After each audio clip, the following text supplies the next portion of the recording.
अस्सलाम वालेकुम, welcome to course with Naqvi. आज की इस क्लास में हम लोग वेरिएबल्स के बारे में पढ़ने वाले हैं कि वेरिएबल्स क्या होते हैं। और इससे पहले हम लोगों ने रूबी लैंग्वेज स्टार्ट की हुई है और उस पर काफ़ी सारी वीडियोस आ चुकी हैं, लेकिन एक प्रॉपर सीरीज़ मैं यहाँ से स्टार्ट कर रहा हूँ। तो वेरिएबल्स के बारे में मैंने बताया हुआ कि वेरिएबल क्या होते हैं, लेकिन एक दफ़ा रिवाइज करने के लिए कि variable are the memory location which hold any data to be used by any program. अब इसका मतलब क्या है कि वेरिएबल क्या होंगे कि मैंने अपने कंप्यूटर में जब भी डाटा स्टोर करना है तो मुझे किसी वेरिएबल की, किसी मेमोरी की ज़रूरत पड़ेगी और उस मेमोरी का नाम वेरिएबल है। आपने अगर कोई पानी वगैरह पीना हो तो आप ग्लास का यूज़ करते हो, तो अब वो ग्लास जो मेमोरी है उसको हम वेरिएबल के तौर पे रिप्रेजेंट कर सकते हैं। तो वेरिएबल क्या होते हैं कि variables are the memory location which hold any data to be used by any program. यानी कि वो मेमोरी लोकेशंस होती हैं जो किसी भी प्रोग्राम में डाटा को होल्ड करने के लिए यूज़ हो रही होंगी, यानी कि जिनके ऊपर हम लोग डाटा स्टोर करवा सकते हैं। अब ये बनते कहाँ पे, ये रैम में बनते हैं। और रैम हमारी जो होती है वो वेरिएबल को स्टोर कर रही होती है एज ए टेम्प्रेरी, और उसके बाद ये हार्ड ड्राइव में जब हम इसे परमानेंट स्टोरेज पे ले जाएंगे। तो अभी हमारा मतलब कि हार्ड ड्राइव हार्डवेयर का इतना प्रॉपर नॉलेज होना ज़रूरी नहीं है, अभी हम लोग सिर्फ इसके अंदर पढ़ें। तो स्टार्ट करते हैं। हमारे पास वेरिएबल 5 तरह के होते हैं रूबी लैंग्वेज में, ठीक है। जिसमें सबसे पहले लोकल वेरिएबल हैं, ग्लोबल वेरिएबल हैं, क्लास वेरिएबल हैं, इंस्टेंस वेरिएबल है और रूबी कॉन्स्टेंट्स हैं। इन सब के अपने अपने फ़र्क हैं और अपने अपने यूजेज हैं। आज लेकिन हम लोग लोकल वेरिएबल पे डिस्कस करेंगे कि लोकल वेरिएबल क्या होता है। इससे पहले जो ग्लोबल वेरिएबल है, ग्लोबल वेरिएबल और लोकल वेरिएबल, इंशाल्लाह जब हम आने वाली क्लासेस में इनका स्कोप पढ़ेंगे, लोकल स्कोप क्या होता है, ग्लोबल स्कोप क्या होता है, तो तब हम लोग इनको डिटेल से देखेंगे यार ये कैसे कैसे यूज़ हो रहे होंगे। क्लास वेरिएबल ये ऊप ऑब्जेक्ट ओरिएंटेड प्रोग्रामिंग में हम लोग पढ़ेंगे। इंस्टेंस वेरिएबल भी ऊप में पढ़ेंगे। रूबी कांस्टेंट भी हम लोग आने वाली वीडियोस में देखेंगे कि कैसे हम लोग इसका इस्तेमाल करते हैं, कांस्टेंट होते क्या हैं।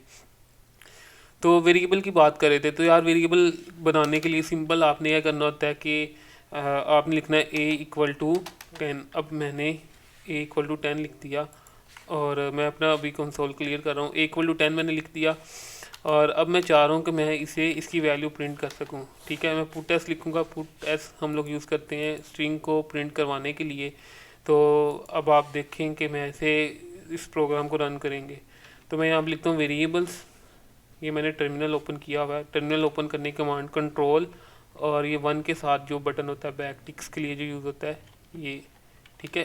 कंट्रोल का बटन CLTRL प्लस ये जो बैक टिक्स का बटन होता है, यानी कि जो 1 के साथ होगा, तो इसके साथ हमारा ओपन हो जाएगा। मेक श्योर कि आपका जो पाथ है वो सही होना चाहिए, यानी कि अभी जो मेरा प्रोग्राम है वो डेस्कटॉप पे पड़ा हुआ है और डेस्कटॉप पे मैंने इसे रखा हुआ है। मैं अगर आपको दिखा सकूं तो ये मेरे पास डेस्कटॉप है। डेस्कटॉप पे मैंने एक फ़ोल्डर बनाया है रूबी का और उसके अंदर ये वेरिएबल का प्रोग्राम पड़ा हुआ है। तो सबसे पहले आपका जो पाथ है वो दुरुस्त होना चाहिए। अगर आपका पाथ ठीक आ रहा है तो आप इसमें मतलब कि आपको कोई मसला नहीं आएगा। तो मैं अभी से प्रिंट करता हूँ। मैं यहाँ लिखता हूँ वेरिएबल्स .rb, इस फाइल का नाम, और इसके स्टार्ट में मैंने एक वर्ड यूज़ करना है रूबी। तो मैंने इसे अभी प्रिंट किया तो अभी कुछ भी प्रिंट नहीं हुआ क्योंकि ये फ़ाइल सेव नहीं है। मैं इसे सेव करता हूँ और अब मैं इसे प्रिंट करूँगा तो यहाँ पे 10 प्रिंट हो गया। यानी कि हम लोगों ने एक वेरिएबल बनाया जिसका नाम a था और a में मैंने क्या स्टोर करवा दिया, 10 को स्टोर करवा दिया। इसी तरह हम लोग एक और वेरिएबल बनाते हैं जिसमें मैं अपना नाम स्टोर करवा देता हूँ कि मेरा नाम तोकीर। तो मैं यहाँ पे सेव करता हूँ और अब उसको मैं यहाँ पे प्रिंट करता हूँ। सही है। मैं यहाँ पे लिखता हूँ कि रूबी वेरिएबल्स डॉट आर और यहाँ पे आ गया तोकीर। तो असल में अब वेरिएबल्स क्या, हम वेरिएबल में किसी भी तरह का डाटा रख सकते हैं। ये इंटीजर था, ये स्ट्रिंग था, तो ये सारी डाटा हम इसमें रख सकते हैं। तो आपने वेरिएबल को यूज़ करना है डाटा को रखने के लिए। इसके अलावा हम और भी एक दो प्रोग्राम कर लेते हैं। मैं कुछ C= मैं लिख देता हूँ या मैं मार्क्स सेव करवा देता हूँ। मार्क्स = 500 और नेम = टेस्ट। सही है। और इसका मैं आगे GPA या ग्रेड लिख देता हूँ। ग्रेड A, ठीक है। अब इन्हें मैं जैसे ही, अच्छा एक और चीज़ आपने याद रखनी है कि वेरिएबल हमेशा आपने स्मॉल केस में बनाने हैं।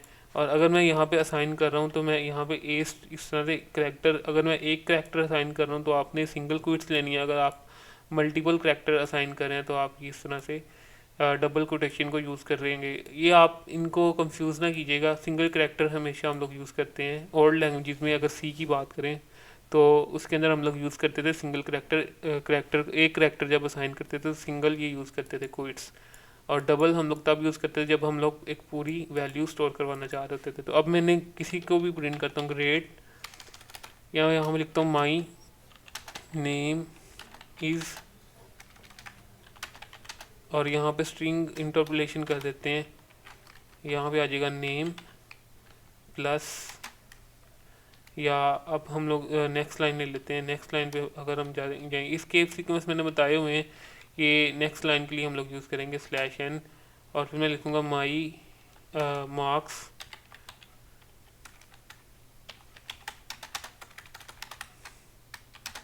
यहाँ पे भी स्ट्रिंग इंटरपोलेशन करवाते हैं। अच्छा, इसे हम कहते हैं स्ट्रिंग इंटरपोलेशन। अगर आपने नहीं पढ़ा हुआ तो हैश का साइन लगा के और ये करली ब्रेसेस डाल के आप अपने वेरिएबल को अपनी स्ट्रिंग के अंदर ही प्रिंट कर सकते हो। तो ये मैंने एक और मार्क्स प्रिंट करवा दिया, और अभी तक इतने ही प्रिंट करवा लेते हैं। अभी और भी आप कर सकते हैं, लेकिन अभी प्रैक्टिस के लिए इतना ही। तो आप देख सकते हैं यहाँ पे आउटपुट क्या आ रही है, माई नेम इज़ टेस्ट, और मार्क्स कितने आ गए 50। यानी कि हम वेरिएबल में जो भी स्टोर करेंगे हम उसे अपने प्रोग्राम में यूज़ कर सकते हैं। तो ये वेरिएबल का बेसिक से इंट्रोडक्शन है। तो आई होप कि आपको ये वीडियो अच्छी लगी होगी। अपने रिव्यूज़ जो हैं वो कमेंट में बता सकते हैं। तो नेक्स्ट टॉपिक में मिलते हैं हम लोग। अब वेरिएबल की आगे टाइप्स पे या आगे ऑपरेटर्स पे हम लोग डिस्कस करेंगे।